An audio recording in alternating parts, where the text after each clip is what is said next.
Good morning. Good morning to everyone. Ayan ang aking mga kalatsuchi.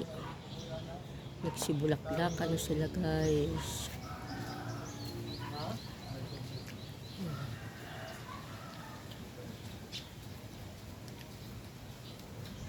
Ayun, red pink ito. Pink. Sige, balin-balin butang. Sige, balin-balin og butang mo niya upilit. Ayun ang aking mga orchids. Sa sobrang hangin, amihan, ayan, nagkanda, kaya nilipat ko siya dito sa puno ng, ayan guys, sa puno ng halaman din. Sinisilong ko siya para hindi siya natutuyo sa hangin. Amihan kasi dito guys ngayon. Ayan, grabe ang,